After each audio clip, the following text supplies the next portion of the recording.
आवक, परिचय पत्र दिखाने पर मीडिया कर्मी, प्रेस वाहन, न्यूज़पेपर हाकर, दूध वाहन तथा छत्तीसगढ़ में नहीं रुकते हुए एक राज्य से सीधे अन्य राज्य जाने वाली वाहनों को POL प्रदाय किया जाएगा।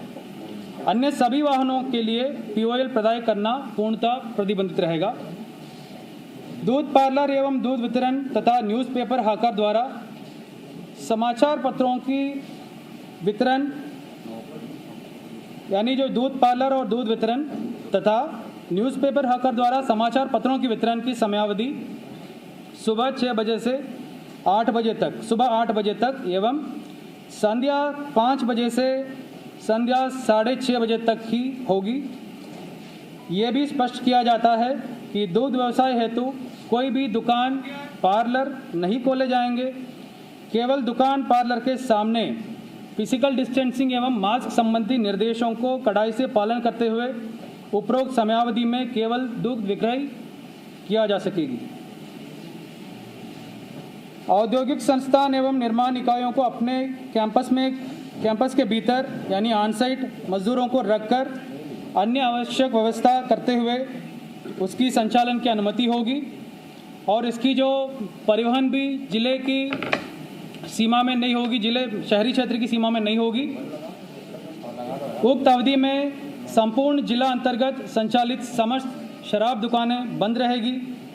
सभी धार्मिक, सांस्कृतिक एवं पर्यटन स्थल आम जनता के लिए पूर्णतः बंद रहेगी।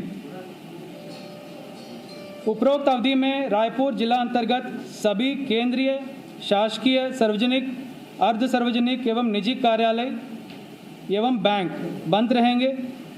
तथापि टेलीकॉम, रेलवे एवं एयरपोर्ट संचालन व रख रखाव से जुड़े कार्यालय, वर्कशॉप, रैक पॉइंट पर लोडिंग अनलोडिंग का कार्य, खाद्य सामग्री के थोक परिवहन, केवल परिवहन, वो भी मैं स्पष्ट करना चाहूँगा क्योंकि जो उस अवधि में लास्ट 2 डेज आपको लाने की आवश्यकता पड़ सकती है, इसीलिए ये वाला जो छूट यहाँ पे हमने ऐड किया है। इसके अलावा शासन से अनुमति प्राप्त समस्त परीक्षाओं को छोड़कर अन्य समस्त शैक्षणिक गतिविधियां बंद रहेंगी, किंतु अस्पताल एवं ATM पूर्ववत संचालित रहेंगे। सभी प्रकार की सभा, जुलूस, सामाजिक, धार्मिक एवं राजनीतिक आयोजन पूर्णतः प्रतिबंधित रहेंगे। कॉन्टैक्ट ट्रेसिंग, एक्टिव सर्विलेंस, जो कोविड से संबंधी कार्य यथावत चालू रखेंगे। अपरिहार्य परिस्थितियों में रायपुर जिले से अन्यत्र आने जाने वाले यात्रियों को ई-पास के माध्यम से पूर्व में अनुमति लिया जाना अनिवार्य होगा।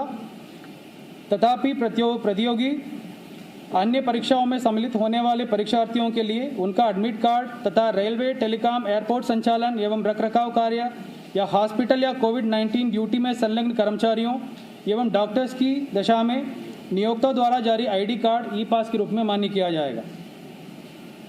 कोविड-19 टीकाकरण के लिए पंजीयन, कोविड-19 जांच के लिए मेडिकल दस्तावेज या आधार कार्ड, विधि मान्य परिचय पत्र दिखाने पर कोविड-19 टीकाकरण केंद्र, अस्पताल, पैथोलॉजी लैब अथवा आने जाने की अनुमति होगी, किंतु अनावश्यक भ्रमण सख्त प्रतिबंधित रहेगा। आपात स्थिति में यात्रा के दौरान 4 पहिया वाहनों में ड्राइवर सहित अधिकतम 3, ऑटो में ड्राइवर सहित अधिकतम 3 और ऑटो में ड्राइवर सहित अधिकतम 2 एवं 2 पहिया वाहन में अधिकतम 2 व्यक्तियों को यात्रा की अनुमति होगी। Railway station, airport, bus stand, hospital आवागमन हेतु ऑटो, टैक्सी परिचालन की अनुमति रहेगी, किंतु अन्य प्रयोजन हेतु पूर्णतः प्रतिबंधित रहेगा।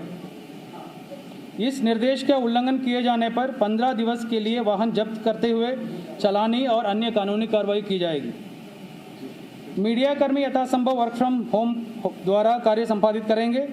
अत्यावश्यक स्थिति में कार्य के लिए बाहर निकलने पर अपना I कार्ड साथ रखेंगे तथा फिजिकल डिस्टेंसिंग एवं मास्क संबंधी निर्देश को कड़ाई से पालन करेंगे।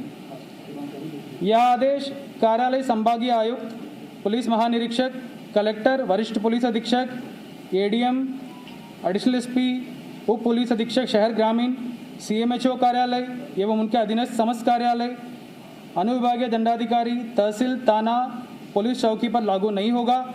इसके अतिरिक्त कानून व्यवस्था एवं स्वास्थ्य सेवा से संबंधी अधिकारी, विद्युत, पेयजल आपूर्ति एवं नगर पालिका सेवाएं जिसमें सफाई, सीवरेज एवं कचरे का डिस्पोजल इत्यादि भी शामिल है तथा अग्निशमन सेवाओं के संचालन के लिए संबंधित अधिकारी कर्मचारियों को कार्यालय संचालन एवं आवागमन की अनुमति होगी, किंतु इन शासकीय कार्यालयों में उपरोक्त अवधि में आम जनता का प्रवेश प्रतिबंधित रहेगा।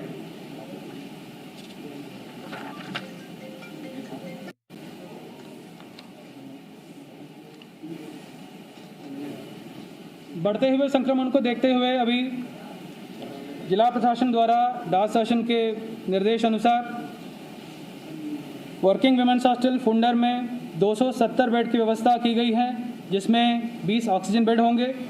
इसके अलावा इंस्टीट्यूट ऑफ होटल मैनेजमेंट में 400 बेड, आयुष में 400 bed, Hirapur science college building में 300 बेड जिसमें 20 ऑक्सीजन बेड होंगे। इंडोर स्टेडियम 4 दिन के अंदर जो तैयार किया जाएगा जिसमें 260 बेड होंगे, जिसमें 50 ऑक्सीजन बेड होंगे। प्रयास सड्डू और प्रयास गुड़ियारी दोनों में 300 की जो बेड वहाँ पे व्यवस्था किया जाएगा। और ईएसआई हॉस्पिटल के अधिग्रहण कर लिया गया है जिसमें 200 बेड, जिसमें 100 ऑक्सीजन बेड होंगे। इसके अलावा सभी जो ब्लॉक मुख्यालय में 100 बेड की कोविड केयर सेंटर बनाने की निर्देश दिया गया है और 2 ब्लॉक में बन भी गया है, जिसमें सीएमएचओ को ये निर्देश दिया गया है हर ब्लॉक हेडक्वार्टर में कम से कम 20 ऑक्सीजन बेड वो चलाएंगे।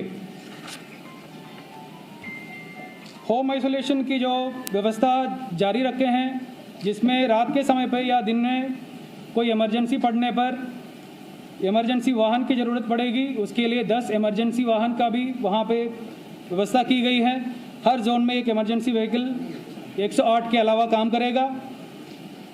जो 55 साल से ऊपर जो मरीज एंटीजन या टेस्ट करने आते हैं, जो एंटीजन टेस्ट करने पर उनको पॉजिटिव पाए जाने पर उनको वहीं से ही डायरेक्टली हॉस्पिटल के अलॉटमेंट किया जाएगा और नज़दीक जो हॉस्पिटल जो सरकार द्वारा जो चलाया जा रहा है वहाँ पे कोविड केयर सेंटर या हॉस्पिटल में ले जाया जाएगा।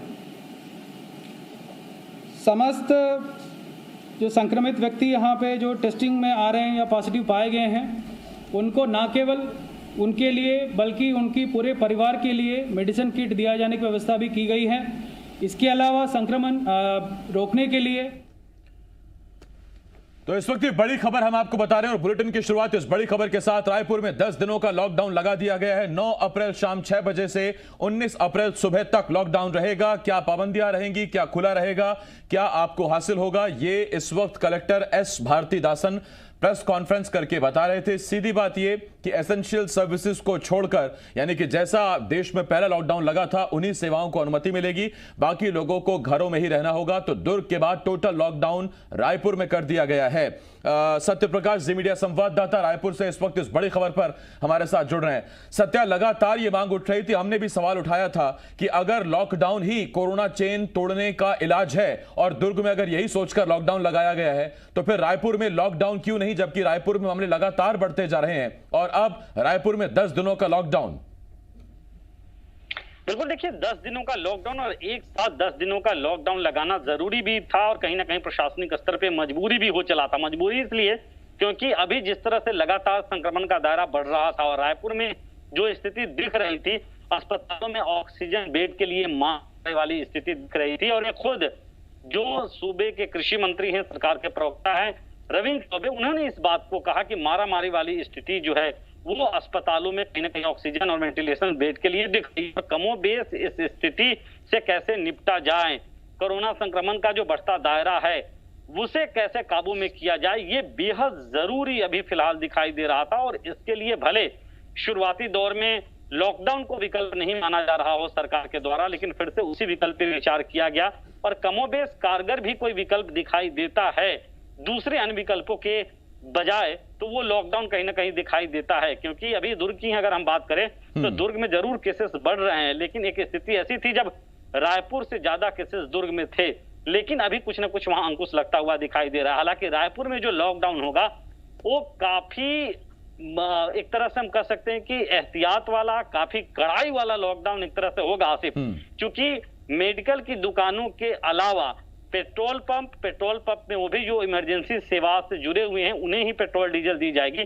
बाकी तमाम दुकानें जो हैं वो बंद रहेंगी, यहाँ तक कि फल सब्जी की दुकानें भी बंद रहेगी। दूध के लिए भी दूध या जो बाकी पार्लर्स की दुकान, ब्रेड वगैरह, ये दुकान खोलकर कोई नहीं बेच सकता है। दुकान के बाहर सुबह के लिए 2 घंटे और शाम को 1.5 घंटे का समय जरूर दिया गया है। इसके अलावा जो तमाम दुकानें हैं, चाहे वो किसी भी सेक्टर से जुड़ी हुई हो, वो तमाम बंद रहेंगी। औद्योगिक क्षेत्रों के जरूर कुछ छूट दी गई है, लेकिन उसके लिए भी अलग गाइडलाइन है। तो कुल मिला के अगर कहें तो टोटल लॉकडाउन वाली स्थिति, चूंकि पूरे रायपुर जिलों को, महत्वपूर्ण ये भी है कि सिर्फ शहरी इलाकों के, मतलब सिर्फ रायपुर शहर और बिरगांव शहर, ऐसा नहीं है। इस बार पूरे रायपुर जिले को कलेक्टर एस भारतीदासन ने कंटेनमेंट जोन घोषित किया है। मतलब कि पूरे रायपुर जिले में लॉकडाउन जैसी स्थिति रहेगी।